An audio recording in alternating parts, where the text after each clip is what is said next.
আসসালামু আলাইকুম। আশা করি আপনারা সবাই ভালো আছেন।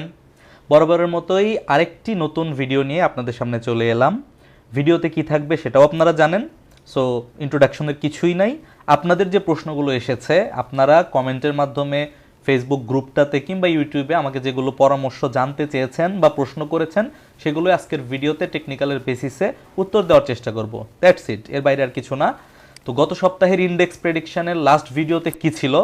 লাস্ট ভিডিওতে বলা হয়েছিল এই বৃহস্পতিবারে যে ক্যান্ডেলটা তৈরি হয়েছিল, মানে গত বৃহস্পতিবারের আগের বৃহস্পতিবারে, সম্ভবত 5 তারিখ ছিল সেপ্টেম্বরের, এই ডজি ক্যান্ডেলটার ওপরে যদি পরবর্তী রবিবারে একটা গ্রিন কালারের ক্যান্ডেল ক্লোজিং দিতে পারে তাহলে মার্কেট পজিটিভ হবে এবং একটা ট্রেডিং রেঞ্জ আমরা পাবো কত পর্যন্ত? 5,960 পর্যন্ত। যদি এইটার উপরে কোনো গ্রিন কালারের পজিটিভ ক্যান্ডেলের ক্লোজিং আপনারা দেখেন তাহলে রবিবার দিন দুপুর 2টার পরে ট্রেডিংয়ের সিদ্ধান্ত নিতে পারেন। এটা কিন্তু ইনভেস্টমেন্টের জন্য না, ট্রেডিংয়ের জন্য। সো এইটা ছিল লাস্ট ভিডিওর আপডেট। এবং যদি কোনো কারণে এই ডজির নিচের দিকে কোনো ক্যান্ডেল ক্রিয়েট হয় তাহলে মার্কেট এই কারেকশনটাই কন্টিনিউ করতে পারে এবং সেই ক্ষেত্রে সতর্ক থাকার জন্য পরামর্শ দেওয়া ছিল। এটা ছিল লাস্ট আপডেট।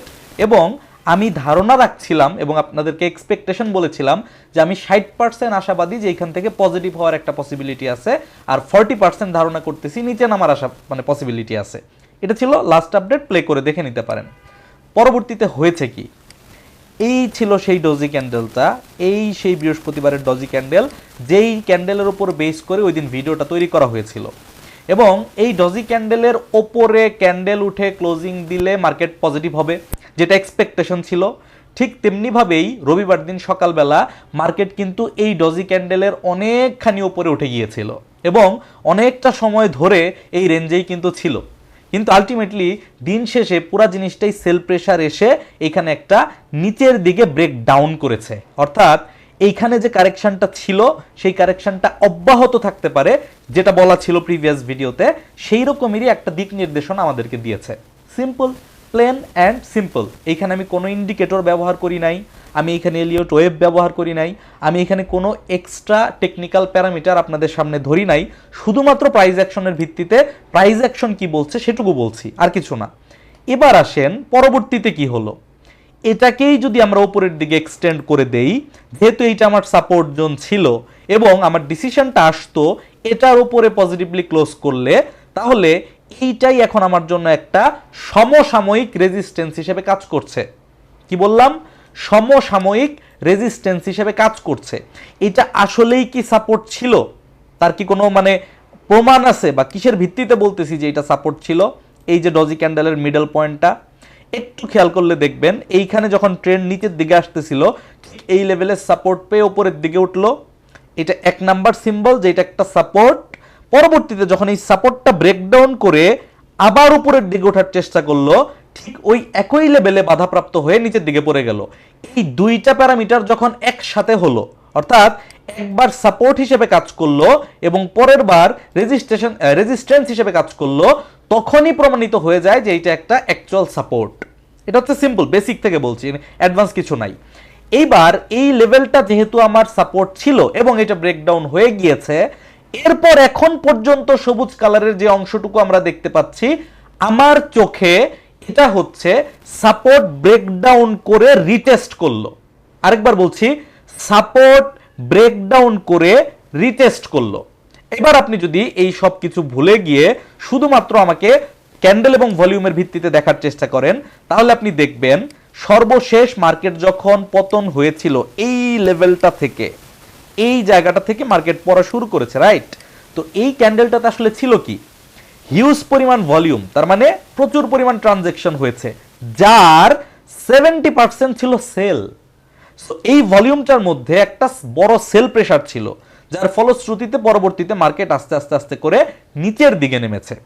এবার এই মার্কেট নিচের দিকে নামার পরে মার্কেট যখন পজিটিভ হওয়া শুরু করলো এই লেভেলটা থেকে, তখন দেখেন, খেয়াল করলে দেখবেন এইখানে একটা সবুজ কালারের ভলিউম ক্রিয়েট হয়েছে, যেই ভলিউমটা গত কয়েকদিনের যে ভলিউমগুলো ছিল সেই ভলিউমগুলোর চাইতে কিন্তু তুলনামূলক বেশি ছিল। তার মানে এইটা একটা বাই ভলিউম ছিল, এটা একটা অ্যাকচুয়াল বাই ভলিউম ছিল, যার ফলশ্রুতিতে পরবর্তীতে আমরা ধারাবাহিকভাবে এখানে কিছুদিন ভলিউম বাড়তে কিন্তু দেখেছি।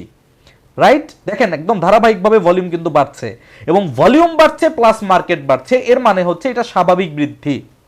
এবং এই স্বাভাবিক বৃদ্ধির শেষে লাস্ট যে ক্যান্ডেলটা ক্রিয়েট হলো, যেটাতে ভলিউম সবচাইতে বেশি ছিল, এই কি বলে, এই সর্বোচ্চ ভলিউমটার পরবর্তীতে সেকেন্ড নতুন করে যখন সুইং ক্রিয়েট করলো, তখন যে ভলিউমটা সর্বোচ্চ আসলো সেই ভলিউমটা ছিল লাল কালারের ভলিউম, এবং এইখানে কিন্তু নতুন করে আরেকবার second time sell pressure create হয়েছে।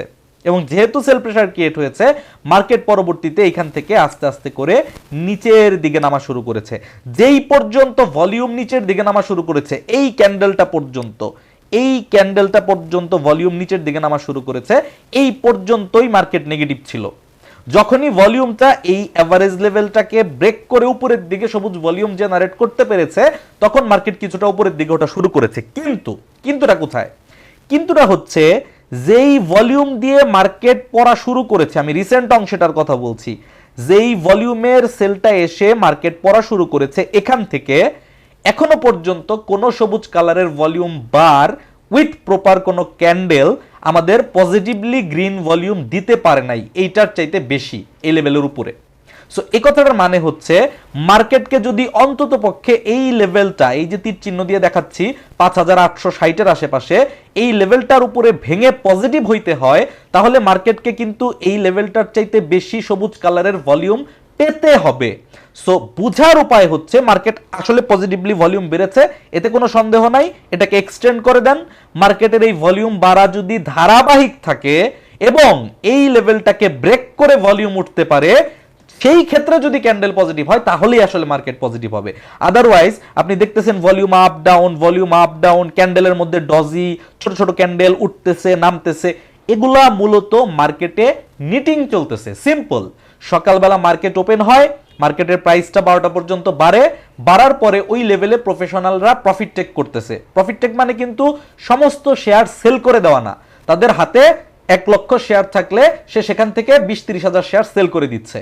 আবার দিন শেষে যখন নিচে নামিয়ে নিয়ে আসতেছে, ওই সময় কিংবা পরের দিন যে কোনো একটা নির্দিষ্ট সময়ে প্রাইস কমার পর আবার তারা বাই ব্যাক করতেছে, তাদের কোয়ান্টিটি আবার 1 লাখ হয়ে যাচ্ছে। সো এইভাবে তারা হাতে থাকা শেয়ারগুলো থেকে কিছু কিছু অংশ প্রাইস বাড়িয়ে সেল করে, যেহেতু শেয়ার ম্যাচিউরড, আবার নিচের দিকে নামলে 2-3 টাকা নিচে আবার বাই ব্যাক করে। সো মার্কেট এখন নেটিং চলতেছে, মার্কেটে এটা পজিটিভ ট্রেন্ড ক্রিয়েট করছে, এরকম কোনো কিছু আমি আমার চোখে এখনো পর্যন্ত দেখতে পাচ্ছি না। এই হচ্ছে আমার বক্তব্য, আগে যাচ্ছিল এখনো তাই। পাশাপাশি আপনি যদি বড়ভাবে চিন্তা করেন, তাহলে আপনি দেখতে পাবেন মার্কেট একটা ফুল আপ ট্রেন্ড মুডে ছিল। ফুল আপ ট্রেন্ড মুডটা হচ্ছে এই 1 2 3 এই যেভাবে চলতেছিল, এইখানে ঠিকঠাক জায়গায় এসে ধরেছিল পয়েন্টটা। যদি মার্কেটের স্ট্রেংথ নিয়ে বুল রান ক্রিয়েট করার চিন্তা ভাবনা বা সিচুয়েশন এখন থাকতো, তাহলে মার্কেট এইভাবে গ্রো করতো। এটা ছিল মার্কেটের মেইন স্ট্রাকচার। কিন্তু মার্কেট এই লেভেলটাতে ব্রেকডাউন করে ফেলেছে, এই স্ট্রাকচারটাকে, এই লেভেলটাতে এসে এই স্ট্রাকচারটাকে ব্রেকডাউন করে ফেলেছে। সো ব্রেকডাউন করে ফেলার পর মার্কেট যখন উপরের দিকে উঠবে, এখন মার্কেটের হায়ার হাই তৈরি করার পসিবিলিটিটা অনেকটা কমে গিয়েছে। এখন এটা আপনি বিশ্বাস করতেও পারেন, নাও করতে পারেন, এর বিপরীত কিছুও ঘটতে পারে, বাট মার্কেট স্ট্রাকচার আমাকে এটাই বলছে যে মার্কেটের এই মুহূর্তেই যদি হায়ার হাই করার প্ল্যান থাকতো, তাহলে এই ট্রেন্ড লাইন ধরেই সে করে ফেলতো। যেহেতু এটাকে ভেঙে ফেলছে, এখন সে রিটেস্ট করতেছে। এই রিটেস্ট করার সময় সে কিছুদিন সাইডওয়েজ থাকতে পারে, বাট যদি মার্কেটে কোনো কারণে একটু বেশি সেল প্রেসার চলে আসে, আলটিমেটলি সে নিচের দিকেই যাবে। সো এই হচ্ছে ইন্ডেক্স সম্পর্কে আমার বক্তব্য। তবে এখানে একটা কথা আছে, মানে প্যানিক হয়ে যাওয়ার কোনো কিছু নাই। মার্কেট এখন যে সিচুয়েশনটা ক্রিয়েট করে রাখছে, তাতে করে এই যে জায়গাটা,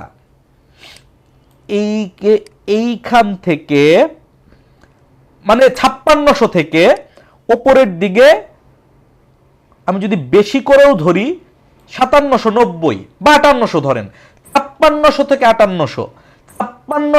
5800 জায়গাটাতে মার্কেট কিছুটা সাইডওয়েজ প্লে করবে বলে মার্কেটের গতিবিধিতে বোঝা যাচ্ছে। কারণ মার্কেটে বড় কোনো বাই মুভমেন্টও আসতেছে না, মার্কেটে মেজর কোনো সেল মুভমেন্টও আসতেছে না।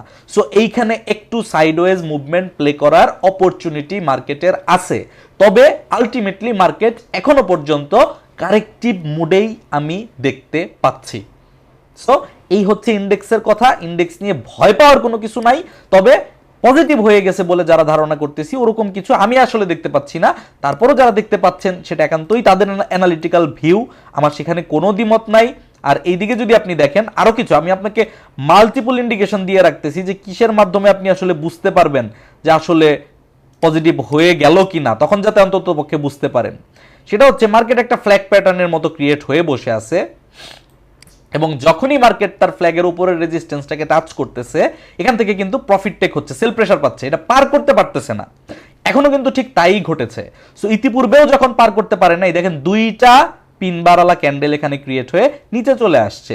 এবারও কিন্তু ঠিক দুইটা পিনবারওয়ালা ক্যান্ডেল এখানে তৈরি হয়ে এখানে বাধাপ্রাপ্ত হচ্ছে।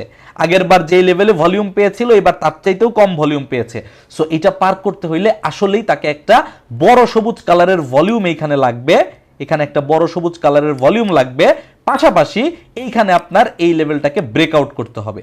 যদি এইটা করতে পারে তাহলে অ্যানালিসিস আমরা পজিটিভলি চিন্তা করব এবং তখন উপরের দিকে কত দূর যেতে পারে সেটা নিয়ে চিন্তা ভাবনা করব। বাট এখনো পর্যন্ত মার্কেট ছোট টাইম ফ্রেমে স্বাভাবিক চোখে যা দেখা যাচ্ছে সেটা হচ্ছে এই রকম কিছু ক্রিয়েট করতে পারে। তবে এইটা ভাঙার আগ পর্যন্ত অনেক নিচে চলে যাবে এরকম কিছু চিন্তা ভাবনা করার দরকার নাই। তবে যদি এটা ভাঙে তখন আমরা অ্যানালিসিস করে আপনাদেরকে শেয়ার করব যে নিচের দিকে নামলে অ্যাকচুয়ালি মেইন সাপোর্টটা কোথায় অবস্থান করছে। আপাতত আমাদের সাপোর্ট এই 5600 লেভেল আপাতত, আর ওপরের দিকে আমরা রেজিস্ট্যান্স জোনেই রিটেস্ট করতেছি। আমরা এখনো রেজিস্ট্যান্স ব্রেকআউট করতে পারি নাই।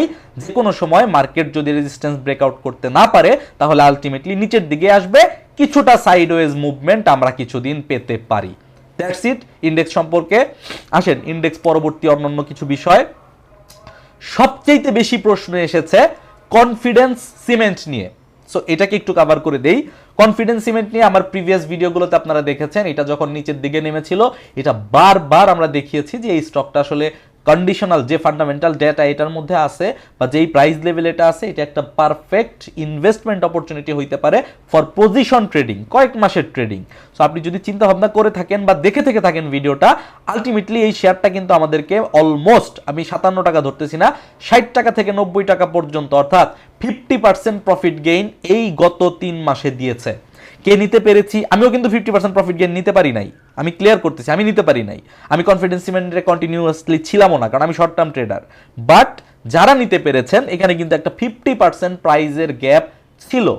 আরেকটা জিনিস হচ্ছে, যখন আপনি দেখতে পাচ্ছেন যে 50% প্রাইজের গ্যাপ ছিল, আপনি যদি টেকনিক্যাল অ্যানালিসিস নাও বুঝেন স্বাভাবিকভাবে একটা প্রফিট টেক আসতেই পারে।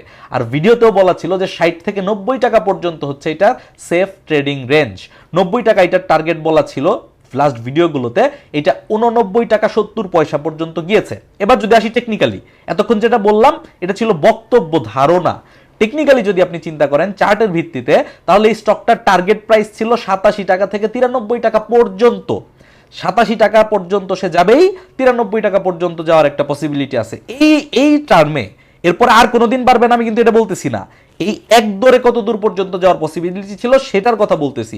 এবং সেটা বলাও ছিল 90 টাকা, কারণ তখন তো আমি চার্ট দিয়ে এই লাইনে কে বুঝাই নাই, বলছি 90 টাকা পর্যন্ত যেতে পারে, মেজর লেভেলের রেজিস্ট্যান্স এখানে ছিল সেটার ভিত্তিতে।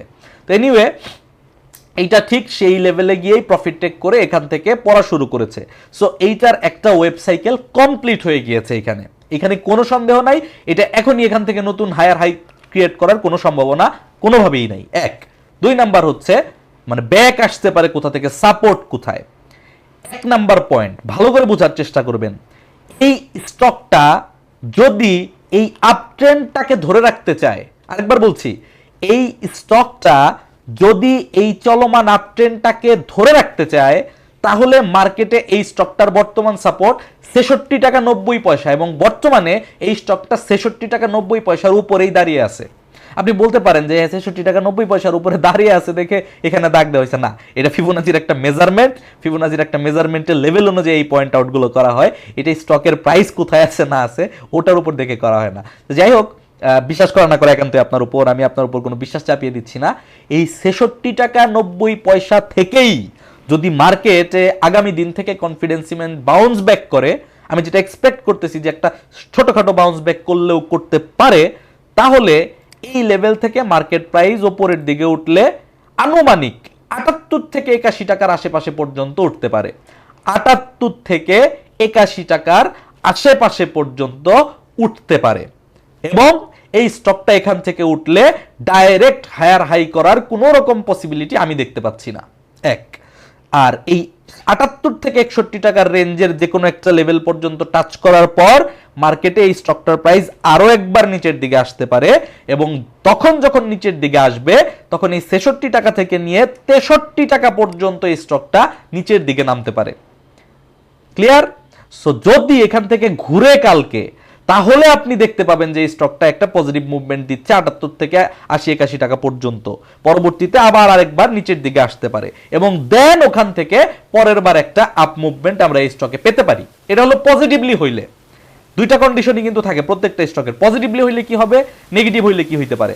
পজিটিভটা বললাম, পজিটিভ হইলে এখান থেকেই বেড়ে 78 থেকে 81 পর্যন্ত উঠবে এবং পরবর্তীতে নিচের দিকে নামার পর 66 থেকে 63 পর্যন্ত নিচের দিকে নামবে। বাট যদি আগামী দিন মার্কেট প্রাইস দেখা গেল এখান থেকে ব্রেকডাউন করে এই 63 টাকারও নিচে নেমে গেল, যেতেই পারে, কারণ মার্কেটে এই স্টকটা ডিভিডেন্ড দিছে কম, তারপরে রেডিমেক্স সিমেন্টের প্রোডাকশন বন্ধ হয়েছে, একটা নেগেটিভ নিউজ আসছে। এটা আগেরই নিউজ, যদিও এখন নতুন করে আসছে আর কি, যেহেতু পড়তেছে তখন তো নেগেটিভ নিউজ বেশি করে আসে, নিউজটা অনেক আগের। তো যাই হোক, মূল বিষয় হচ্ছে যদি এই ঘটনা ঘটে তাহলে আপনাকে ধরে নিতে হবে মার্কেটের এই চলমান আপট্রেন্ডটা এখন আর আপট্রেন্ড হিসেবে সমসাময়িক সময়ে কন্টিনিউ করতে পারবে না। সেই ক্ষেত্রে মার্কেটের একটা রেঞ্জ ক্রিয়েট হইতে পারে যে এইরকম একটা জোনের মধ্যে, মানে নিচের দিকে 57 টাকা, এই যে লাস্ট যে বটমটা ছিল এই 57 টাকা, আর উপরের দিকে 66 টাকা, এই জায়গায় up down up down up down up down up down করে একটা নির্দিষ্ট সময় পর্যন্ত কনসলিডেশন করতে পারে। কনসলিডেশন, কালেকশন, সেটা 1 মাস হইতে পারে, 2 মাস হইতে পারে, বেশি সময়ও হইতে পারে, কারণ স্টকটা ডিভিডেন্ড ডিক্লেয়ার করে ফেলছে, তার একটা লাইফ সাইকেল এখানে কমপ্লিট হয়ে গেছে। সো এই লেভেলটাতে কনসলিডেট করার একটা পসিবিলিটি থাকবে। এটা হচ্ছে নেগেটিভ সাইড। কোনো কারণে যদি 57 টাকার নিচে চলে যায় তাহলে স্টকটা ডাউন ট্রেন্ডে চলে যাবে। সো আমি আপনাকে আরেকবার রিভিউ করতেছি, যদি স্টকটা এখনই মোমেন্টাম ধরে রাখতে চায়, কারণ স্টকটা যেই লেভেল পর্যন্ত উঠেছে তারপরে যেই লেভেল পর্যন্ত এখনো পর্যন্ত নেমেছে, টেকনিক্যালি এতে কোনো অসুবিধা নাই, কোনো দোষ নাই, এখান থেকেই ঘোরার একটা পসিবিলিটি আছে। যদি এখান থেকেই ঘুরে তাহলে উপরের দিকে আপনি মুভমেন্ট পাবেন, কিন্তু এইটা যারা নতুন বিনিয়োগ করতে চাচ্ছেন, আমার দৃষ্টিকোণ থেকে এটা নতুন বিনিয়োগকারীদের বিনিয়োগ অপরচুনিটি না খুব একটা। যারা এই স্টকটাতে আপ ডাউন মোডে ট্রেডিং করতেছিলেন তাদের জন্য একটা রিকভারি হইলে হইতে পারে, তাদের জন্য একটা নিটিং হইলে হইতে পারে, বা লং টার্ম ইনভেস্টমেন্ট যারা করতেছেন, করে রাখছেন, তারা এখানে পজিশন কমানো বাড়ানোর চিন্তা ভাবনা করতে পারেন। বাট যারা নতুন বিনিয়োগকারী তাদেরকে আমি বলবো এই স্টকে কনফার্মেশন না আসা পর্যন্ত 60 থেকে 90 এর ফুল একটা লাইফ সাইকেল যেহেতু কমপ্লিট হয়ে গিয়েছে, আপাতত এই স্টকটা ওয়াচ লিস্টে ফেলে রেখে সাইড লাইনে রেখে দেওয়া, পরবর্তীতে অবস্থা বুঝে তারপরে সিদ্ধান্ত। সো এই হচ্ছে কনফিডেন্স সিমেন্টের বর্তমান কন্ডিশন। তবে টেকনিক্যাল চার্ট বলতেছে এখান থেকে ঘুরতে পারে, কিন্তু মার্কেটে এর সেন্টিমেন্টটা খুব একটা ভালো না, নিউজ বা আদার্স অন্যান্য জিনিসগুলো মিলিয়ে। সো একটু খেয়াল রাখবেন যে এটা ব্রেকডাউন করে কিনা। এখন এটা ব্রেকডাউন করার পর আপনার যদি কেনা থাকে 85 টাকায়, তাহলে আপনি আসলে এই 65 টাকায় স্টপ লস দিয়ে আপনার লাভ হবে না। আপনাকে ওই অ্যাকুমুলেশন জোন যতদিন সময় নেয় আপনাকে সহ্য করতে হবে। আর যদি আপনার এমন হয় যে আপনার সমসাময়িক সময় কেনা আছে, প্রফিটে আছে, আপনার স্টপ লসের সুযোগ আছে, তাহলে এই লেভেলটা আপনি একটু লক্ষ্য রাখেন। এই 63 টাকার নিচে নামলে এই স্টকটা আসলে দুর্বল হয়ে যাবে, মূল কথা। আর এখান থেকেই যদি ঘুরে তাহলে আগামী দিন আমরা ঘুরতে দেখতে পারি 78 থেকে 81 পর্যন্ত। আসেন এরপর অনেকগুলো স্টকের ফলো আপ প্লাস পরবর্তী করণীয় সম্পর্কে বলবো, যেই স্টকগুলোতে আমাদের মার্কেটের বেশিরভাগ বিনিয়োগকারী আটকে আছেন। ধারাবাহিকভাবে প্রত্যেকটা স্টক নিয়ে বলা হয়েছিল, আজকে সবগুলোর আমরা ফলো আপ দিব যে আগের ভিডিওর সাথে বর্তমান কন্ডিশনটা কি। কারণ আগে যে ভিডিওটা দেওয়া হয়েছিল প্রায় 1 মাস আগে দেওয়া হয়েছিল, সো 1 মাস পরে সেটা ফলো আপ করাও জরুরি। একটা ভিডিও দিয়ে বলে দিলাম পরে কি হইলো না হইলো তার কোনো গ্যারান্টি নেই, ওরকম অ্যানালিসিসের তো কোনো লাভ নাই। এনিওয়ে, প্রথমে ছিল সিপাল। কারণ সিপাল নিয়ে সবচেয়ে বেশি রিকোয়েস্ট ছিল, অনেক মানুষ এটাতে আটকা, আমিও জানি সেটা। তো সিপালের ক্ষেত্রে বলা হয়েছিল এই যে 59 টাকায় আসার পরে অনেকেই বলতেছিলেন যে আগামীকাল থেকে আর বায়ার পাওয়া যাবে না, 60 টাকার নিচে নেমে আসছে স্টকটাতে, রিকভারি পজিশন বা এভারেজ করবো কিনা। আমি নিয়ম দেখিয়ে বুঝিয়েছিলাম যে কেন এই স্টকটাতে এই লেভেলে এভারেজ করা যাবে না। এখান থেকে মার্কেট প্রাইস বেড়ে যদি একটা হায়ার হাই ক্রিয়েট করতে পারে, পরের বার যখন নিচের দিকে আসবে তখন এভারেজ করতে হবে, আদারওয়াইজ এখানে এভারেজ করাটা নিরাপদ হবে না। এবং আমি নিচের দিকে একটা জোন তৈরি করে দিয়েছিলাম যে এই স্টকটা কিন্তু 44 টাকার আশেপাশে পর্যন্ত নিচে আসতে পারে। দেখেন এখনো পর্যন্ত মার্ক করা আছে, আপনি যদি টেনে টেনে পরবর্তী অংশগুলো দেখেন তাহলে আপনি দেখবেন যে কেন অ্যাভারেজ করা যাবে না, কোথায় সেল ভলিউম, কোথায় বাই ভলিউম, কত দূর পর্যন্ত নামতে পারে, পুরো জিনিসটি আপনাদেরকে দেখানো হয়েছিল। এই যে 40 টাকা থেকে এই যে 50 টাকার মাঝখানে আবার আলাদা করে বর্ডার লাইন দিয়ে এই 43 থেকে 44 পর্যন্ত জায়গাটা দেখানো হয়েছিল যে এইটা হচ্ছে এই স্টকটার থামার মূল জায়গা, 43 থেকে 44। আসেন একটু সিপার্লে যাই। এই হচ্ছে সিপার্ল, কোন পর্যন্ত নেমেছে দেখি, এই পর্যন্ত নেমেছে। কোথায় থাকতে আপনারা অ্যাভারেজ করতে চাচ্ছিলেন? আপনারা অ্যাভারেজ করতে চাচ্ছিলেন 59 টাকা। 59 টাকা কোথায়? তাই তো এরকম একটা লেভেলে আপনারা অ্যাভারেজ করতে চাচ্ছিলেন, জিজ্ঞাসা করেছিলেন। আমি বলেছিলাম যে এইখান থেকে উপরে উঠলে হায়ার হাই না করে যদি আবার নিচে নামে, আবার কিন্তু নিচে নামবে। সো অ্যাভারেজ ওইটা না, অ্যাভারেজের জায়গা আমি দেখতে পাচ্ছি 43 থেকে 44 টাকা, আমি ওই ভিডিওটাতে বলেছিলাম। সো এখন আপনি দেখেন মার্কেট প্রাইস ঠিক সেই 43 টাকা থেকে 44 টাকা পর্যন্ত কিন্তু চলে আসছে। এবার আপনার প্রশ্ন হবে যে ভাই ঠিক আছে, আমি মেনে নিলাম যে আপনি ভালো অ্যানালিসিস করেন, আপনি বলছিলেন 43 থেকে 44 পর্যন্ত আসতে পারে, 43 থেকে 44 পর্যন্ত তো এসেছে, তো এবার কি করণীয়, এবার কি অ্যাভারেজ করা যায় কিনা? প্রথম উত্তর হচ্ছে, যদি সিপার্ল আপনার মেজর কোয়ান্টিটিতে থাকে এবং আপনার সিচুয়েশনটা এমন হয় সিপার্লকে অ্যাভারেজ করে বের হওয়া ছাড়া আপনার এই মুহূর্তে আসলে অন্য কোনো স্টক নিয়ে প্ল্যান করার মতো সক্ষমতা নাই, আপনি মার্কেটের অন্য স্টকগুলোর দিকে নজর দিবেন, ট্রেড করবেন, টাকা আছে, এরকম সিচুয়েশনে না, আপনার অবস্থাটাই এরকম যে সিপালকে অ্যাভারেজ করে আগে আপনাকে বেরোইতে হবে। যদি আপনার কন্ডিশনটা এইরকম হয় তাহলে আপনি বর্তমানে এই 43 টাকা থেকে 44 টাকার এই আশেপাশের জায়গাটাতে, সোজা কথা 40-এর আশেপাশে আপ টু 44, এই জায়গাটাতে আপনি সিপার্লের ফার্স্ট অ্যাভারেজটা করতে পারেন। আমি এবার বলছি, এর আগের বার কিন্তু না করেছিলাম, করতে পারেন। এখন আরেকটা প্রশ্ন করতে পারেন, ভাই এবার যদি আবার এখান থেকে নেমে আবার নিচে নামতে পারে, আমি তো কোনো গ্যারান্টি দিতে পারবো না যে এই স্টকটা আর নিচে নামতে না পারবে না, কারণ স্টকটার লোয়েস্ট প্রাইস 17 টাকা। 17 টাকা পর্যন্ত স্টক নামলে তো আমার ফিরিয়ে রাখার কোনো সুযোগ নাই। তবে হ্যাঁ, লজিক, টেকনিক্যাল চার্ট, প্যারামিটার সবকিছু মিলিয়ে, ভ্যালুয়েশন সবকিছু দেখলে সিপাল এখন যে লেভেলটাতে আছে, আমি আপনাকে এইটুকু বলতে পারি, সিপাল এখন ফেয়ার ভ্যালুতে আসলো। সিপার্লের ফেয়ার ভ্যালু আমার দৃষ্টিকোণ থেকে এই 43 টাকাই। এর নিচে যখন নামা শুরু করবে তখন এই শেয়ারটা ডিসকাউন্টেড প্রাইসে চলে যাবে। বলতে পারেন গ্যামলার বের হয়ে গিয়েছে, এই স্টকটাতে যারা ইনভেস্ট করেছিল তারা ধরা খেয়েছে, অনেক কিছু আপনি বলতে পারেন।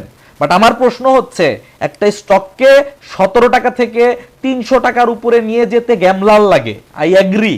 বাট একটা স্টককে 40 টাকা থেকে উপরের দিকে 80-90 টাকা পর্যন্ত নিয়ে যাওয়ার জন্য অনেক বড় বড় গ্যামলারের প্রয়োজন নাই।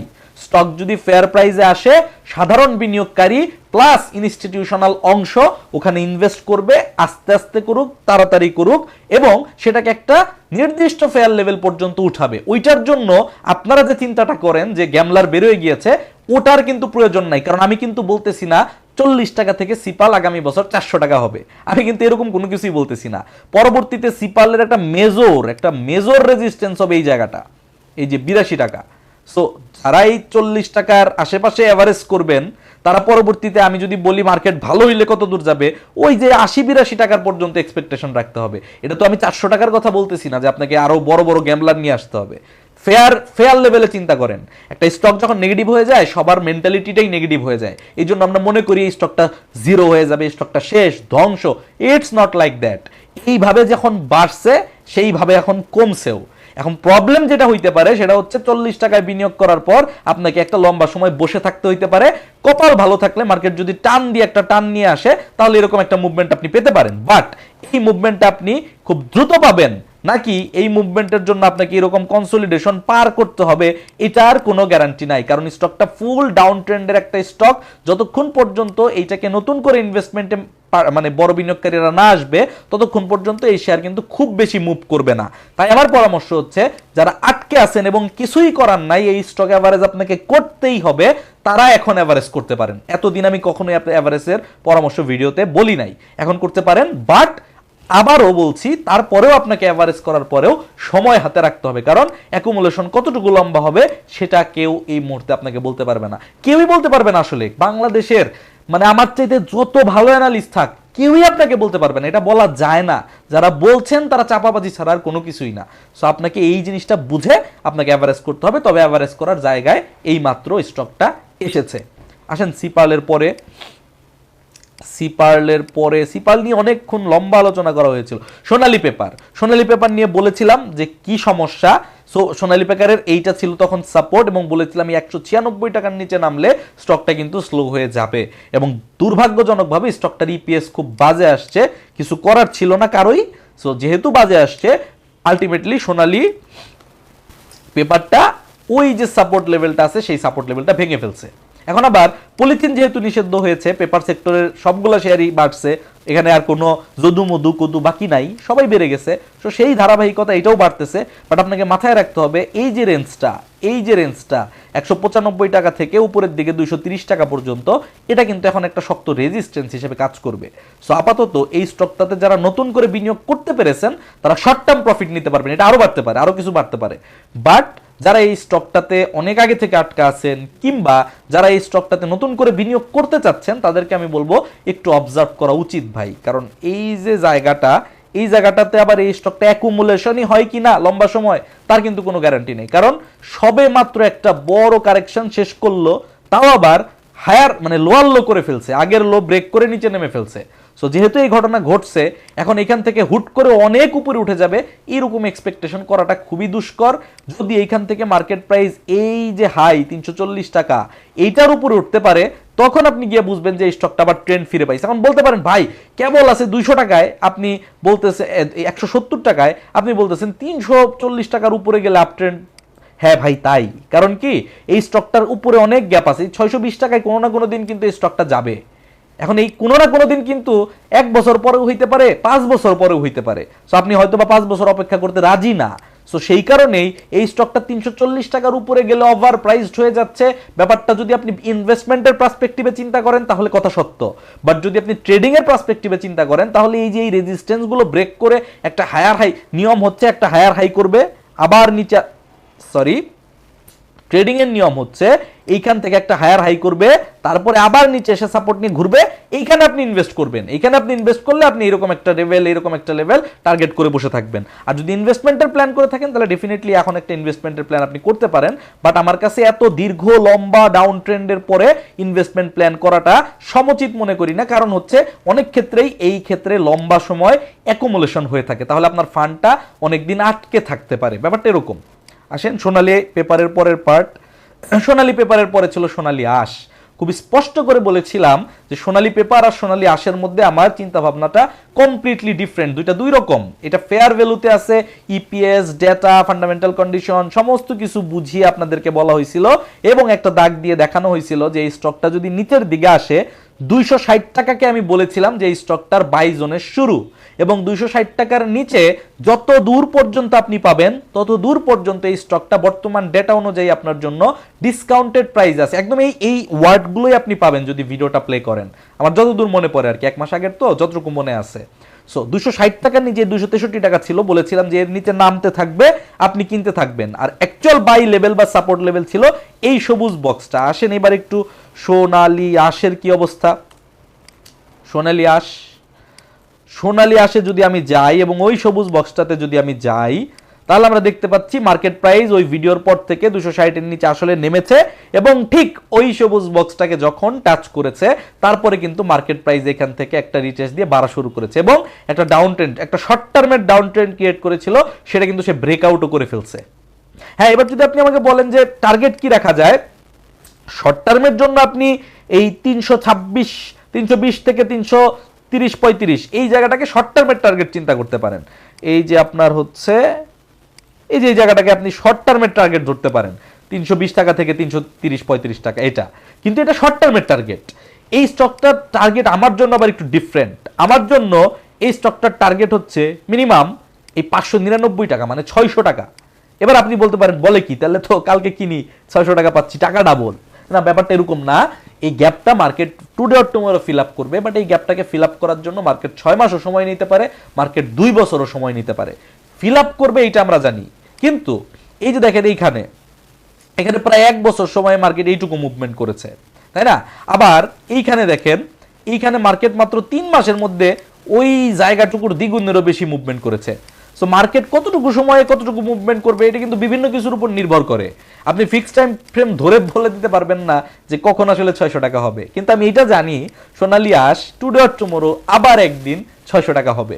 সো যদি কারো একদম বটমে ইনভেস্টমেন্ট করা থাকে, আমি এইটুকু বিশ্বাস করি সোনালী আঁশের যদি প্রিভিয়াস যে পিএস গুলা ডিক্লেয়ার করছে এখানে যদি 2 নাম্বারই করে না থাকে, তাহলে সোনালী আঁশ আপনি যদি 220, 30, 40 রেঞ্জে কিনে থেকে থাকেন এবং আপনি হোল্ড করেন একটু লং টার্মের জন্য, তাহলে আপনাকে হয়তোবা সোনালী আঁশকে আর 220 টাকার নিচে দেখতে হতে পারে না।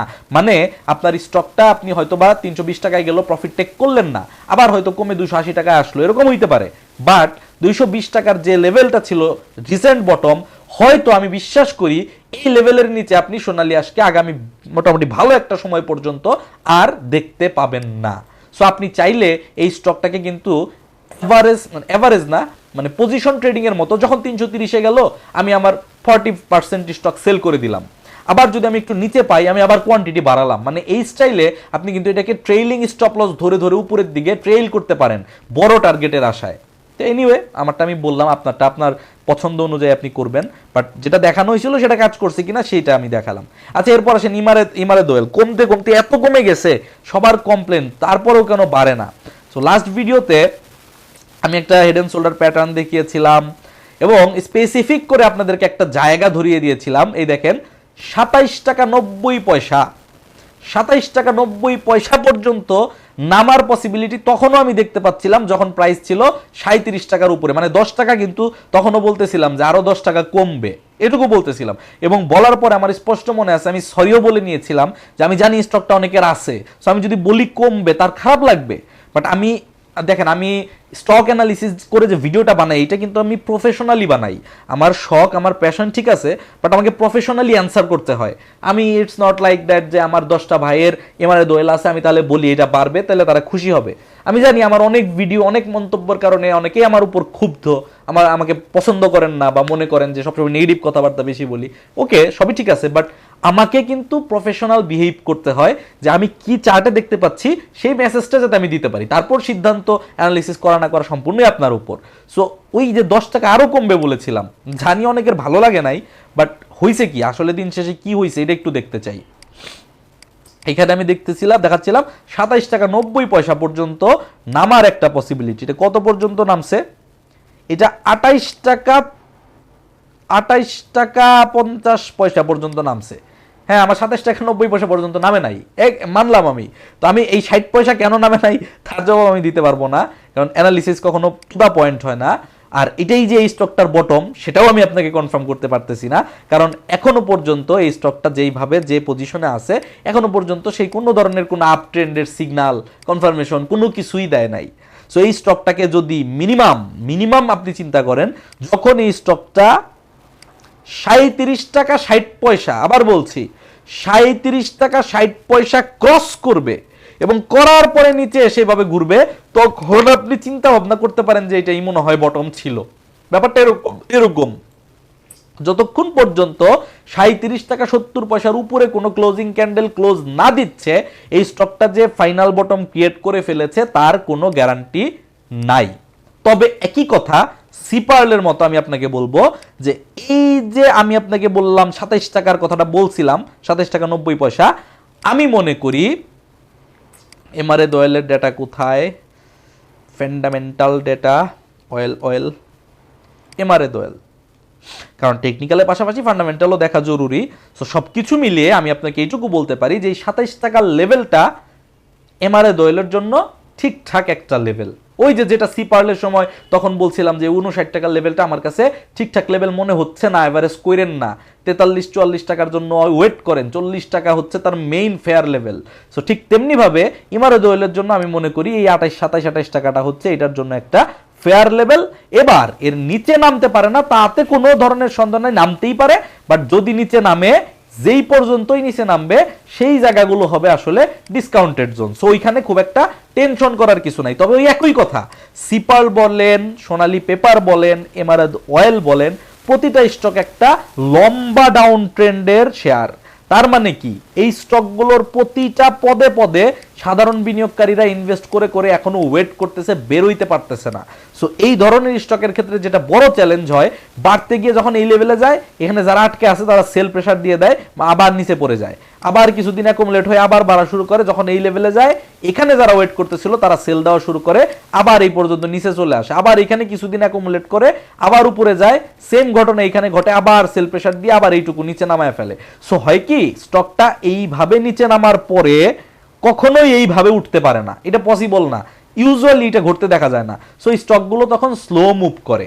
এই কারণেই আমি বলবো যে এই স্টকগুলোতে যারা আটকে আছেন তারা এভারেজ পজিশন রিকভারি করে করে বের হওয়ার চেষ্টা করতে পারেন, কিন্তু যারা নতুন ইনভেস্টমেন্টের কথা চিন্তা ভাবনা করতেছেন এই স্টকগুলো থেকে দূরে থেকে, যেগুলো অলরেডি ডাউন ট্রেন্ডের বটম কনফার্ম করে উপরের দিকে উঠার পসিবিলিটি দেখায় একটা করে সুইং ক্রিয়েট করে রাখছে, সেই সমস্ত স্টকের দিকে আপনারা নজর দেন। এখন বলবেন এইরকম স্টক নাই, এইরকম স্টক তো আমার নজরে 50টা আছে, মিনিমাম 50টা আছে, আপনার নজরে কেন নাই? আপনার নজরে কেন নাই? আপনি আমাকে যে বলতেছেন নাই, আপনি পাবেন তো, এরকম খুঁজলে আপনি পাবেন। এই স্টকটা দেখেন নিচের দিকে নামতেছিল, এই যে একটা সুইং ক্রিয়েট করলো, পরবর্তীতে এই স্টকটা এই সুইংটাকে ব্রেক করছে কিনা দেখেন তো, ব্রেক করছে, এই যে এই সুইংটাকে ব্রেক করছে। এতদিন ধরে কি নিয়ম বলতেছিলাম এইভাবেই তো, উঠবে নামবে, যখনই ব্রেক করবে পরের বার এইখানে উপরে যত দূর যাইতে দেন, নিচে নেমে এসে যদি ঘোরা শুরু করে তখন ওই রকম জায়গায় আপনারা ইনভেস্ট করতে পারেন। এটা একটা উদাহরণ, আমি কিন্তু আমরা নেট কিলতে বলতেছি না, এটা একটা উদাহরণ। এরকম অনেক শেয়ার আছে, আপনি যদি খুঁজেন এরকম অহরহ অ্যাভেলেবেল শেয়ার আপনি খুঁজে পাবেন, যেই শেয়ারগুলো এই ডাউন ট্রেন্ড শেষ করছে। এই যে দেখেন এওএল নিচের দিকে গিয়ে এই যে এই লেভেলটাতে 17 টাকা লেভেলটাতে তার ডাউন ট্রেন্ড কমপ্লিট করছে। কিভাবে বুঝবেন? ডাউন ট্রেন্ড কমপ্লিট করার পরে সে একটা সুইং ক্রিয়েট করছে, ভালো কথা। সুইং ক্রিয়েট করার পর পরের বার এই সুইংটাকে ব্রেক করে উপরে উঠে গেছে, আলহামদুলিল্লাহ। এইবার যখন নিচে আসতেছে, এই পর্যন্ত আসতে পারে, এই পর্যন্ত আসতে পারে, এই পর্যন্ত আসতে পারে, কোনো সমস্যা নাই। এসে যখন ঘুরবে ওইটা হবে আপনার ট্রেডিং এর জন্য ইনভেস্টেড রেঞ্জ। আর যদি কোনো কারণে এই লোয়ার লোটা ব্রেক করে ফেলে তাহলে আপনি স্টপ লস দিয়ে দিবেন। ট্রেডিং এর নিয়মই হচ্ছে এটা। সো আপনি এই ধরনের স্টক সিলেক্ট করেন যেগুলো বটম ক্রিয়েট করছে, একটা সুইং ক্রিয়েট করছে, সেই সুইংকে ব্রেক করছে, করে আবার নিচের দিকে এসে ঘুরতেছে, সেগুলো থেকে যেটা আপনার পছন্দ সেটা আপনি পিক করেন। এখন এমআরএ দোয়েল সিপালের অবস্থাটা হয়েছে কি, এমআরএ দোয়েল সিপাল কেবল এই জায়গায় আছে। এখন আপনি যদি এই জায়গায় ইনভেস্টটা করেন কোনো ক্ষতি নাই, আমি আপনাকে না করব না, করতেই পারেন। কিন্তু সমস্যাটা হচ্ছে এইখানকার পরে এইখানে কতদিন ঘুরবে, কতদিনে একটা সুইং তৈরি করবে, কতদিনে সেটা ব্রেক করে আবার আপনাকে কেনার অপরচুনিটি নিয়ে আসবে। দেখেন এই অল্পটুকুও যদি আপনি দেখেন, তারপরেও জুন মাস থেকে অক্টোবর মাসের কাছাকাছি, তার মানে জুলাই আগস্ট সেপ্টেম্বর অক্টোবর, এই 4টা মাস কিন্তু আপনাকে অপেক্ষাই করতে হবে কখন আমার ট্রেডিং এর এন্ট্রি সিগন্যালটা আসবে। সো ব্যাপারটা এরকম। তো আপনি ওই ধরনের স্টকগুলোই খুঁজে বের করেন যেগুলো ডাউন ট্রেন্ড কনফার্ম করে আপ ট্রেন্ডের সিগন্যাল ক্রিয়েট করছে। এটা একটা। আরেকটা হচ্ছে, আরেক ধরনের স্টক আছে,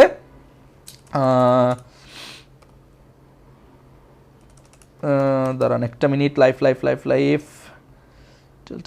পদ্মা লাইফ, অনেকগুলো লাইফ ইন্স্যুরেন্সই পজিটিভ ট্রেন্ডে আছে। আমি যে একটা দেখাই, ন্যাশনাল লাইফটা দেখাই। এই যে ধরেন ন্যাশনাল লাইফ ইন্স্যুরেন্স কোম্পানি, আমি আপনাকে কিনতে বলতেছি না। Trading is a different thing, investment is a different thing. ইনভেস্টমেন্টের লেভেল আলাদা, ট্রেডিং এর লেভেল আলাদা। এই যে নিচে নামতেছে, নিচে নামতে একটা পর্যায়ে স্টকটা কি করলো, এইখানে একটা বটম ক্রিয়েট করলো, রাইট? এইখানে একটা বটম ক্রিয়েট করলো, এইটাকেই ধরেন, এইটাকেই বটম ক্রিয়েট করলো। এবার যখন এই স্টকটা বটম ক্রিয়েট করে ফেলছে তখন এই স্টকটাকে ওয়েট করেন। আপনি ইনভেস্ট না করলে যদি ট্রেডার হন তাহলে ওয়েট করেন। এই দেখেন এইখানে উঠলে কি এটাকে পার করতে পারছে? পারে নাই, নিচের দিকে নামছে, ফাইন। এবার যখন এইখানে উঠছে, এবার কি এটাকে পার করতে পারছে? হ্যাঁ, এবার আগের এটাকেও পার করতে পারছে, পাশাপাশি এটার বাদ দিয়ে আপনি দেখেন নতুন যে সুইংটা তৈরি করছে সেটাকেও সে পার করে ফেলছে। তার মানে এটাও একটা কনফার্মেশন যে আপ ট্রেন্ড শুরু হইলো, আর যখন তার প্রিভিয়াস সুইং হাইকে সে ব্রেক করে ফেলছে, ডাবল কনফার্মেশন যে স্টকটা আপ ট্রেন্ড তৈরি হইলো। তারপরে কি বলছি, এই স্টকটা এইবার নিচের দিকে আসবে তার প্রিভিয়াস সাপোর্ট পর্যন্ত। প্রিভিয়াস সাপোর্ট কোথায়? তাইলে প্রিভিয়াস সাপোর্ট এই যে এই লেভেলটা থেকেই ব্রেক করে উপরে উঠছিল, রাইট? এই জায়গাটা থেকেই তো ব্রেক করে উপরে উঠছিল। এখন এখান থেকে 3 টাকা 5 টাকা নিচে উপরে হইতে পারে, দ্যাট ইজ ফাইন। তাহলে এইখানে আসার পরে যখন এখান থেকে পজিটিভ কোনো ক্যান্ডেল তৈরি হয়, হয়েছে কি এখান থেকে পজিটিভ ক্যান্ডেল তৈরি হয়েছে? তাহলে এইটা হচ্ছে আপনার ট্রেডিং এর এন্ট্রি। এই ক্যান্ডেলটা হচ্ছে একটা শর্ট টার্ম ট্রেডিং এর পারফেক্ট এন্ট্রি। এখন কেউ যদি এই ক্যান্ডেলে শর্ট টার্ম মানে কি বলে ট্রেডিং এর জন্য এন্ট্রি নিয়ে নেয়, 3 দিনের মধ্যে সে 20% প্রফিট পেয়ে যায়। ব্যাপারটা এরকম। আমি আপনাকে মানে এই ন্যাশনাল লাইফ কিনবেন না কি কিনবেন, দেখেন আমার ভিডিওগুলো বানানোর উদ্দেশ্য এটা না যে আপনি ন্যাশনাল লাইফ কালকে কিনেন বা কিছু। আমি আপনাকে দেখেন স্লো শেয়ারও বুঝাই, ইনভেস্টমেন্টের শেয়ারও বুঝাই, স্টপ লসও বুঝাই, আবার এভারেজ কেন কোনটাতে করতে হবে সেটাও বুঝাই, ফান্ডামেন্টাল ডেটা ভালো থাকলে আপনি কেন স্টপ লস দিবেন, আবার শর্ট টার্ম ট্রেডিং এর জন্য কোন ধরনের শেয়ার সেটাও দেখাচ্ছি, বুঝাচ্ছি। সো আপনাকে এই সেম প্যাটার্নের শেয়ারগুলোতে সেম প্যাটার্নের অ্যাকশন নিতে হবে। প্রত্যেকটা চার্টের কন্ডিশন তো সব একরকম না যে আপনি একই রকম সিদ্ধান্ত প্রত্যেকবার নেবেন। একটা গুরুত্বপূর্ণ মেসেজ দিয়ে আজকের ভিডিও শেষ করি, সেটা হচ্ছে আপনারা যে একটা বড় ভুল করেন, সেই ভুলটা আমি আপনাদের একটু সংশোধন করিয়ে দেওয়ার চেষ্টা করি। ধরেন আপনি এমআরএ অয়েলের চার্ট, এখন আপনারা যেটা করেন, আমি যেটা করি না আর কি বেসিক্যালি, সেটা হচ্ছে আপনার এমআরএ অয়েল কেনা আছে, আমি ধরলাম 90 টাকায়, বেশি তো থাকতে পারে কমেও থাকতে পারে, আমি ধরলাম আপনার এমআরএ অয়েল কেনা আছে 90 টাকায়। এবার আপনি যেটা করেন, আপনি পরবর্তীতে এই স্টকটা 28 টাকায় আসছে, আপনি 28 টাকায় কিনেন, ভালো কথা, আমিও করি এই কাজ, কিনেন। কেনার পরে আপনি দেখতে পান যে আপনার পোর্টফোলিওতে দেখাচ্ছে স্টকটার এভারেজ প্রাইস হয়েছে 60 টাকা, কথার কথা। হ্যাঁ, এবার যতদিন পর্যন্ত এই স্টকটা 60 টাকায় না যায়, ততদিন পর্যন্ত আপনি ওয়েট করতে থাকেন, আমার কমেন্ট বক্সে জিজ্ঞেস করতে থাকেন। আমার মতো আরো যারা ভিডিও বানায়, যাদের ভিডিও একটু অথেন্টিক, মানে চাপাবাজির বাইরেও চার্ট দেখিয়েও কথাবার্তা বলে, তাদের বিভিন্ন চ্যানেলে গিয়ে আমি দেখি তো, আমার চ্যানেলে যারা কমেন্ট করে তারা কিন্তু আরো অনেক চ্যানেলেই কমেন্ট করে, অনেক গ্রুপেই কমেন্ট করে, আপনারা বিভিন্ন জায়গায় পোস্ট করতে থাকেন কি করা যায়, এত টাকা কেনা কি করা যায়। ভাই আসলে কি ওই গ্রুপের মানুষগুলো জানে যে কি করা যায়? আর আপনি কি জানেন যে ওই গ্রুপের বাকি সবার অবস্থা আসলে কি? তারা আপনাকে পরামর্শ দিয়ে পরিত্রাণ করাবে, এটা পসিবল? সো আমি যেটা করি সেটা বলার চেষ্টা করতেছি, বোঝা না মানে মেনটেন করা না করা আপনার একান্তই ব্যক্তিগত ইচ্ছা, আমি আপনাকে কোনো ধরনের কোনো প্রেশারাইজ করি না। সো এই 28 টাকায় কেনার পরে আমি এখানে ধরেন 20,000 কোয়ান্টিটি কিনছি, এখানে 20,000 কোয়ান্টিটি কিনছিলাম, আমি এটাকে কখনোই অ্যাভারেজ মনে করি না, এটা হচ্ছে আমার কনসেপ্ট। আমি এই 28 টাকার 20,000 কোয়ান্টিটিকে 28 টাকার 20,000 কোয়ান্টিটি হিসেবেই চিন্তা করি। আমি পরবর্তীতে দেখলাম যে এই স্টকটার রেজিস্ট্যান্স আছে 51 টাকায়, কথার কথা 51 টাকায় একটা, আরো নিচেও ধরে নিয়ে আমি ধরেন আমি এই 44 টাকায় একটা, এই দুইটা রেজিস্ট্যান্স ধরে আমি চিন্তা ভাবনা করতে থাকি। হ্যাঁ, এবার 28 টাকায় স্টক কেনার পরে এই স্টকটা ধরেন কোনো কারণে আল্লাহর রহমতে 45 টাকায় গেল। এবার যখন এই স্টকটা 45, আমি 28 না, আলোচনা সুবিধার্থে 30 লিখি, তাহলে বুঝতে সুবিধা হবে। 30 টাকার স্টকটা যখন 45 টাকায় গেল, 15 টাকা বাড়ছে, তার মানে 50% প্রফিট। আপনি কোন দুঃখে আশা করতেছেন যে 30 টাকা থেকে ডাইরেক্ট 60 টাকা পর্যন্ত যাবে, মানে ডাবল হবে? আপনি কততে কিনছিলেন সেটা কোনোভাবেই কিন্তু মার্কেটে ম্যাটার করে না যে আপনি কত টাকা দিয়ে কিনছিলেন। মার্কেটে ম্যাটার করে স্টকের প্রাইস বটম থেকে কত পার্সেন্ট বাড়লো, তাহলে কি এখন প্রফিট টেক আসবে কি আসবে না, লজিকটা এরকম। সো যখনই এই স্টকটা 45 টাকায় যায়, আমি কিন্তু এই যে এখানে আমি 20,000 কোয়ান্টিটি কিনছিলাম, 20,000 কোয়ান্টিটি কিনছিলাম এইখানে, আবার 20,000 কোয়ান্টিটি কিনছিলাম এই 90 টাকায়। আমি এই 45 টাকায় যাওয়ার পরে 20,000 কোয়ান্টিটি না, আমি এই 45 টাকায় যাওয়ার পরে 30,000 কোয়ান্টিটি সেল করে দিব, বা 25,000 কোয়ান্টিটি সেল করে দিব কেনা দামের উপর ভিত্তি করে। কেন? একেতে 30 টাকায় আমি যে 20,000 কোয়ান্টিটি কিনলাম, এই পর্যন্ত যেতে যেতে এই 20,000 কোয়ান্টিটি তো আমার প্রফিট হয়ে গেছে না? যত টাকা প্রফিট হয়ে গেছে, তত টাকা লস নেওয়ার মতো সামর্থ্য কিন্তু এখন আমার আছে। ব্যাপারটা বোঝার চেষ্টা করেন। তাহলে আমি এখন দেখতে পাচ্ছি 60 টাকায় যেগুলা কিনা, সেগুলো যদি আমি 45 টাকায় সেল করি, আমার 15 টাকা লস। উল্টা দিকে 30 টাকায় আমি যতগুলো স্টক কিনছি, এগুলোকে যদি আমি 45 টাকায় সেল করি, তাহলে আমার 15 টাকা লাভ। তাহলে আমি যদি 20,000 শেয়ার 15 টাকা লাভ করতে পারি, তাহলে 20,000 শেয়ারে আমি 15 টাকা লস করার সক্ষমতা অর্জন করব। ব্যাপারটা এরকম।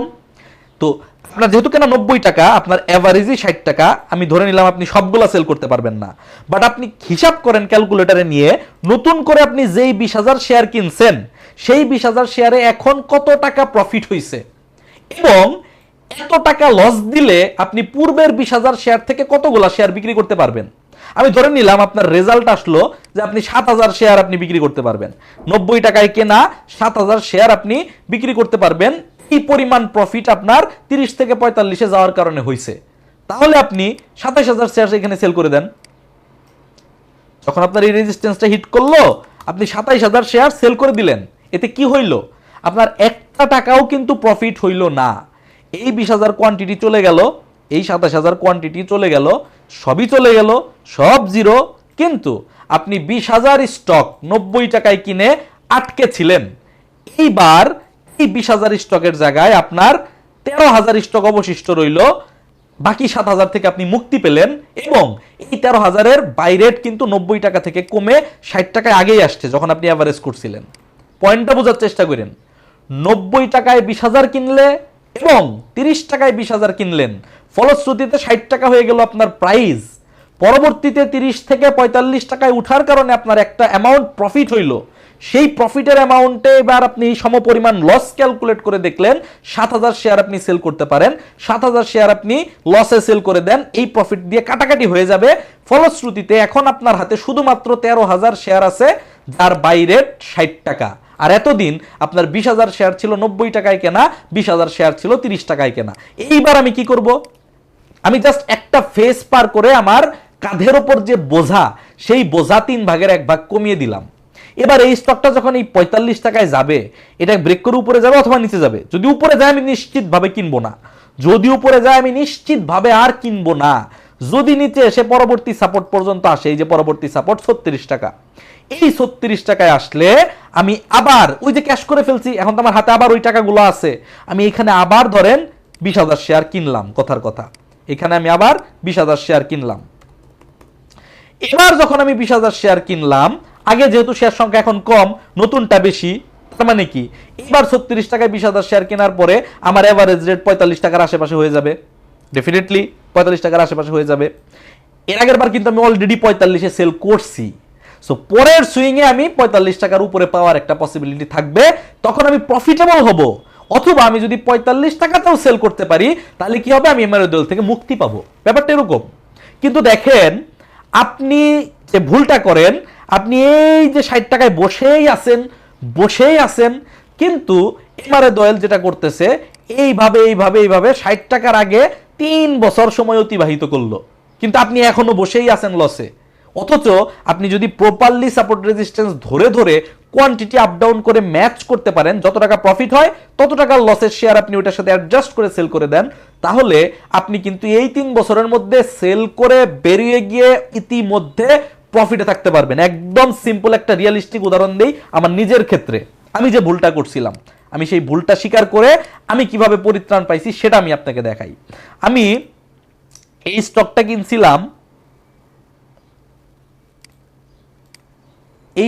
কিনছিলাম, এইরকম একটা জায়গায় 29 থেকে 31 টাকার মাঝামাঝি, অ্যাকুরেট ভ্যালুটা আমার মনে নাই। হ্যাঁ, 29 থেকে 31 টাকার মাঝামাঝি আমি এই যে এখান থেকে কনফার্ম হয়ে যাওয়ার পরে এই সুইংটা ক্রিয়েট করে যখন এই সুইং এর উপরে উঠে গেল, তখন আমি এটারে আপ ট্রেন্ড মনে করছিলাম। এই যে দেখেন,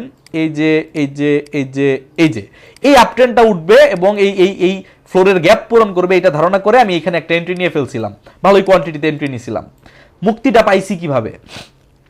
এই শেয়ারটা যখন নিচের দিকে নামা শুরু করছে, আমি কিন্তু এই স্টকটাকে বারবার মানে এভারেজ করতেই থাকছি, এরকম কিন্তু করি নাই। যখন এই স্টকটা বটম কনফার্ম করছে ফার্স্ট টাইম, এই বটম কনফার্ম করার পরে আমি এটাকে বটম আঁকায় ধরে রাখছি। পরবর্তীতে যখন এই স্টকটা উপরে উঠছে এবং আমি দেখতে পাইছি যে প্রিভিয়াস সুইং এর হাইকে ব্রেক করছে, এই যে প্রিভিয়াস সুইং এর হাই এটাকে ব্রেক করছে, তখন আমি বুঝছি যে হ্যাঁ এটাই বটম, এবং আমি ওয়েট করতেছি আমি যত কমে কিনতে পারি। আমার এক্সপেকটেশন ছিল আমি এই বক্সে বাই করব, আমার এক্সপেকটেশন ছিল, আমি একদম অনেস্টলি বলতেছি, যা ঘটছে আমার সাথে আমি তাই বলতেছি। এবং আমি ঠিক এই বক্সে ঢোকার সাথে সাথে 2-3 দিনে আমি এখানে বাই করছি, একদিনেই বেশি বাই করছি, আরেকদিন সামান্য কিছু বাই করছিলাম। এবং এই বাইগুলো করার ফলে আমার এই স্টকটার বাই রেট কিন্তু আলটিমেটলি কমে আসে। আমার বাই রেট সম্ভবত 24 টাকা 70 পয়সা বা এরকম কিছু একটা হয়েছিল, বেশ কিছুদিন আগের কথা, অ্যাকুরেট ভ্যালুয়েশন মনে নাই যে এক্স্যাক্ট কত পয়েন্ট হয়েছিল। এবং আমি এই স্টকটা থেকে প্রফিট করছি অলরেডি অল্প করছি, বাট প্রফিট করছি, যেহেতু কোয়ান্টিটি বেশি ছিল। এখন দেখেন 50,000 শেয়ার থাকলে কিন্তু 1 টাকা প্রফিট করলেও 50,000 টাকা প্রফিট করা যায়। আমি যেটা করছি, আমি ফার্স্ট সেলটা করছি এইখানে, এবং এই যে দেখেন এটা কিন্তু পরবর্তী সাপোর্ট, এটা কিন্তু পরবর্তী সাপোর্ট। এই সাপোর্ট লেয়ারে যখন আমি পাইছি, আমি এইখানে যখন সেল করছিলাম আমার 60% 70% স্টক আমি সেল করে দিছিলাম, এবং এইখানে আমি সেল করছিলাম হচ্ছে 70-80 পয়সা লসে, 70-80 পয়সার মতো লসে সম্ভবত সেল করছিলাম। আবার যেই টাকাটা দিয়ে আমি সেল করছিলাম সেই টাকা দিয়ে পরবর্তীতে এই লেভেলে আমি বাই ব্যাক করছিলাম, এবং বাই ব্যাক করার পর ওই সেম একই লেভেলে আমি 24 টাকা 90 পয়সাতে সেল করছি। আমার এটাও মনে আছে, আমি 25 টাকা 60 পয়সাতে সেল করতে পারি নাই, আমি 25 টাকার উপরেও সেল করি নাই, আমি 24 টাকা 90 পয়সাতেই সেল অর্ডার বসাইছিলাম, আমার মনে আছে। এবং যখন আমি 24 টাকা 90 পয়সাতে পুনরায় সেল করছি, যদিও বা আমার কেনা দামি ছিল, কিন্তু এইখানে একবার সেল করে এইখানে বাই ব্যাক করার কারণে এই পরের অংশটুকুতে আসতে আসতে আমি 1 টাকার মতো, 1 টাকা কয় পয়সা আমি অ্যাকুরেট মনে নাই, বাট আমি প্রফিট পাইছি, সোজা কথা। অথচ আমার বাই রেট কিন্তু এখানে, মার্কেট কিন্তু আজও এখানে যায় নাই। দ্যাটস দ্য প্রসেস, যেটা আমি আপনাকে এমআরএ দোয়েল দিয়ে একটু আগে ডিসক্রাইব করার চেষ্টা করলাম।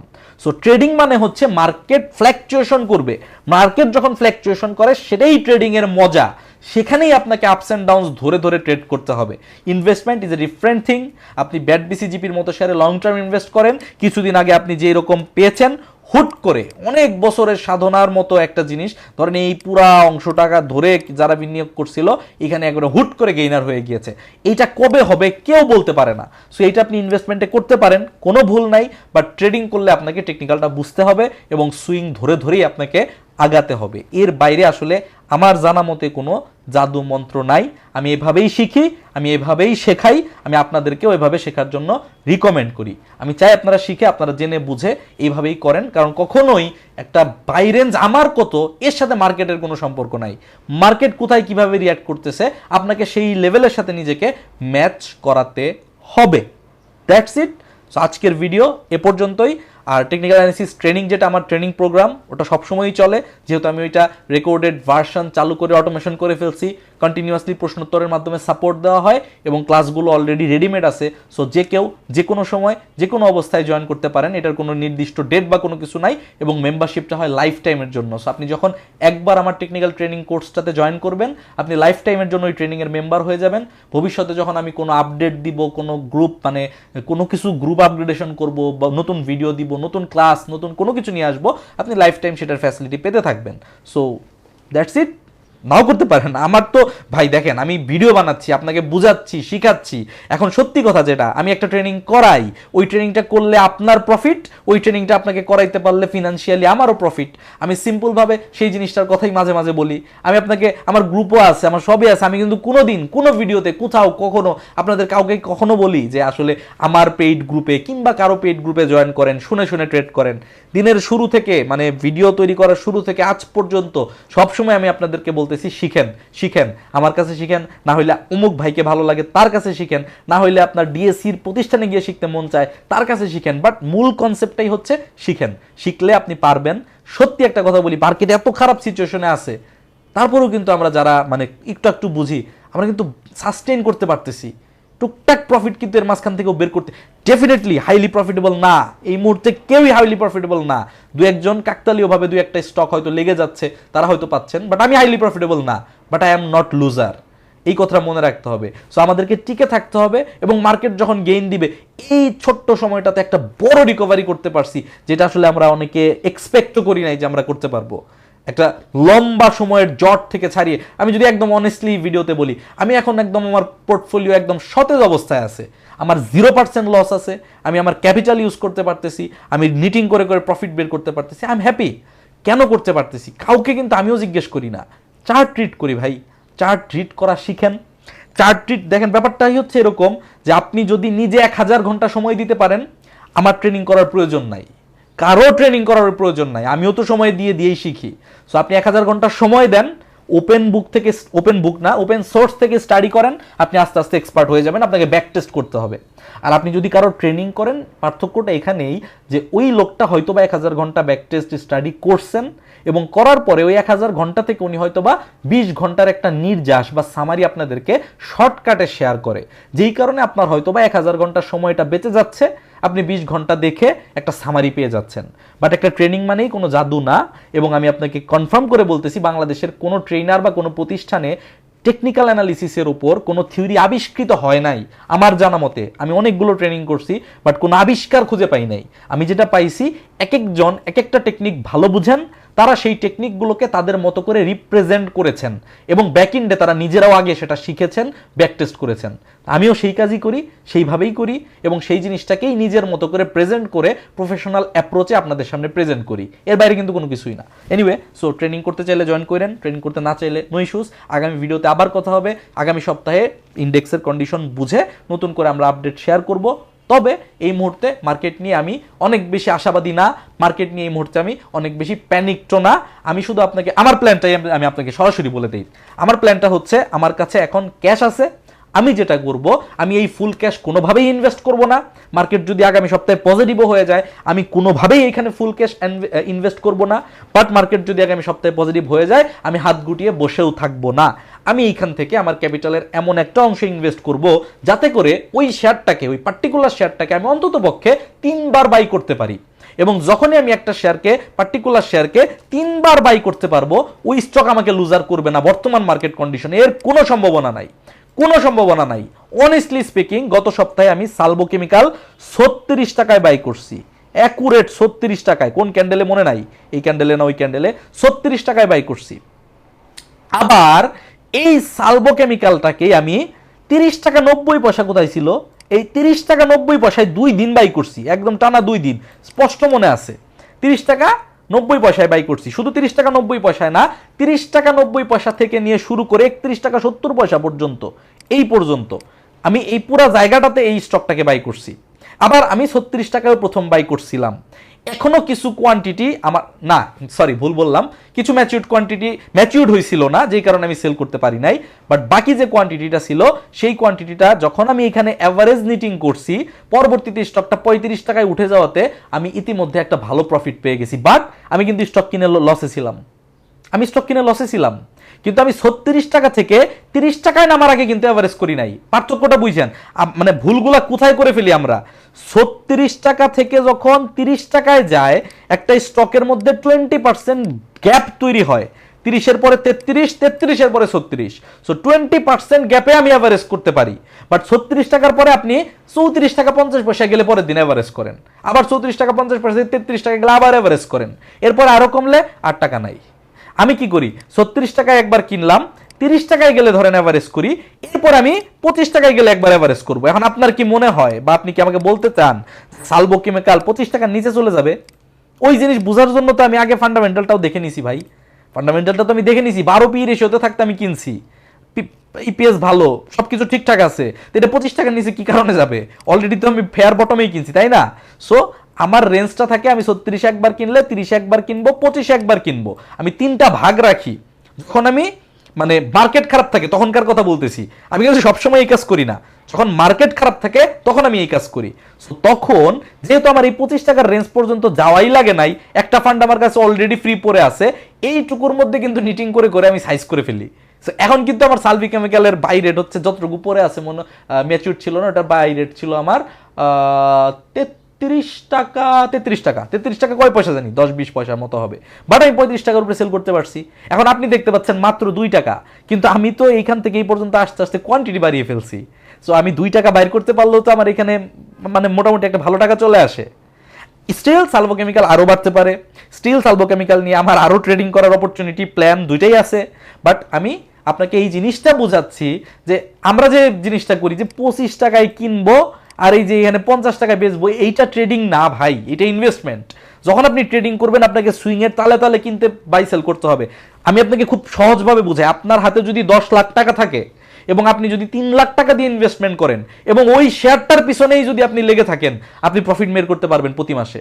কিন্তু আমরা এই জিনিসটা বুঝি না, এই কাজটা আমরা করি না। কিন্তু আরেকটা প্রবলেম আছে আবার, আপনি দেখা গেল ফুল ডাউন ট্রেন্ডে চলতেছে, এখনো বটম কনফার্ম করে আপ মুভও করে নাই, কিছুই করে নাই, ওর মধ্যে আপনি ইনভেস্ট করছেন। আপনি বল সিপাল ইনভেস্ট করছেন একবার 90 টাকায়, একবার ইনভেস্ট করছেন 70 টাকায়, একবার ইনভেস্ট করছেন 60 টাকায়, আজকে দাম 40 টাকা। ওটা করা যাবে না, ওটা করা যাবে না। স্টকের ভ্যালুয়েশন দেখে ফান্ডামেন্টালি ওকে আছে, শেয়ার সংখ্যা কমেছে, শেয়ার সংখ্যা দেখেন 6 কোটি মাত্র, সবকিছু মিলিয়ে নিয়ে কিন্তু তারপরে চিন্তা ভাবনা। আমি কখনোই এইখানে টোটাল শেয়ার সংখ্যা 50 কোটি, 100 কোটি, তারপর পেইড আপ ক্যাপিটাল কয়েকশো কোটি, ওই শেয়ারে আমি ট্রেডিং করি না, ওই শেয়ারে কখনো ইনভেস্ট করতে মন চাইলে করি, বাট আমি সাধারণত ইনভেস্টমেন্ট খুব বেশি করিও না। সো আমি লো পেইড মিড ক্যাপ এর মধ্যে সীমাবদ্ধ থাকার চেষ্টা করি, কারণ আমি সুইং টু সুইং ট্রেড করি। আমি যেহেতু সুইং টু সুইং ট্রেড করি, মার্কেট যেহেতু অনেক দিন ধরে ভালো না, অনেক হাই পেইড আপে তো থাকার আসলে আমার সুযোগ নাই। কিন্তু এই যে এই ধরনের শেয়ার দেখে যদি আপনি বাছাই করে পি রেশিও কম, ফান্ডামেন্টালি ওকে, বাস আমি ফান্ডামেন্টালের ভিত্তিতে কখনোই বিনিয়োগ করি না, বাট ফান্ডামেন্টালি আমি দেখে আমি আশ্বস্ত, আমি কনফিডেন্ট, আমার কোনো ভয় নাই। সেই পরিস্থিতিতে আমি এই জিনিসের মধ্যে যদি এই সুইং ধরে ধরে আমি সালবো নিয়ে আরও ট্রেড করবো, আমি এই যে এখনো বলে রাখতেছি আমি সালবো নিয়ে আরও ট্রেড করবো। আমি যদি দেখা যায় যে এই সালবো এখান থেকে আমি আবার 2 টাকা কমে পাচ্ছি মার্কেট কারেকশনের কারণে, আমি আবার কিনবো। কারণ কি, ওই যে 25 টাকায় কেনার জন্য যে আমি টাকাটা রেখে দিছি সালবোর জন্য 3 লাখ টাকা, মানে অ্যামাউন্টও বলে ফেললাম, সরি, ওটা ইগনোর করেন। তো ওই টাকাটা তো আমি এখন ইউজ করি নাই, তাহলে ওই টাকাটা তো আমার নিচে 25 টাকায় গেলেও তো আমি কিনবো, আমি তো সেই প্ল্যানে আসি। 25 টাকায় গেলে পি রেশিও হয়ে যাবে 8-9, তা আমার ক্ষতিটা কোথায়? আমার তো কোনো ক্ষতি নাই। আর যদি 25 টাকায় না যায়, ওই যে আমি এখন আবার যে 32 টাকায় কিনবো, ওটা আবার যেদিন 36 টাকায় যাবে, আমি তো আবার 4 টাকা প্রফিট পাবো। সো মার্কেট থেকে এইভাবে প্রফিট বের করতে হয় খারাপ সময়ে। আর যখন মার্কেট অনেক ভালো আছে, মার্কেট আপ ট্রেন্ডে আছে, মার্কেট ওই যে ধাপ ধাপ করে বাড়তেছে, তখন আপনি টার্গেট বেস ট্রেডিং করেন, that is fine for you. That's it. আসসালামু আলাইকুম, দেখা হচ্ছে আগামী ভিডিওতে। সে পর্যন্ত সবাই ভালো থাকবেন।